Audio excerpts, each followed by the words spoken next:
En fait, c'est un projet qui offre du support et du soutien aux familles des Premières Nations qui décident de venir rester en milieu urbain, soit pour aller à l'école ou pour venir travailler ici à Chicoutimi et les environs. Et alors, qu'est-ce qu'il y a de différent dans cette classe, dans ce projet? En fait, c'est tous les services, comme je disais tantôt, qui sont offerts à nos élèves. Donc, on a 2 orthopédagogues qui sont exclusivement pour nos élèves. On a une éducatrice spécialisée qui est là aussi temps plein pour eux.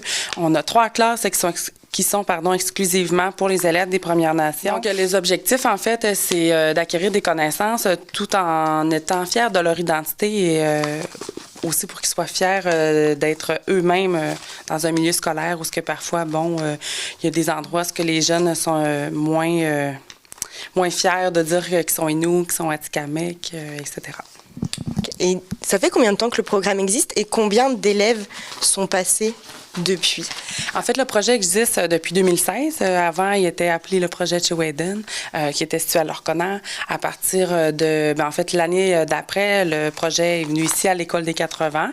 Donc, on peut dire que le projet existe depuis 2016, mais maintenant, il s'appelle projet Petaban. OK, très bien.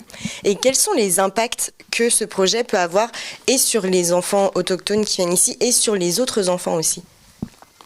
Bien, en fait, nous, l'objectif, c'est vraiment au niveau de la sensibilisation culturelle, c'est que, oui, nos élèves autochtones soient fiers de leur identité, puis aient confiance aussi envers le milieu de l'éducation, mais aussi que nos élèves allochtones soient des agents de changement sociaux, donc qui vont véhiculer un discours positif aussi, autant à l'intérieur de l'école qu'à l'extérieur dans leur famille, de près ou de loin.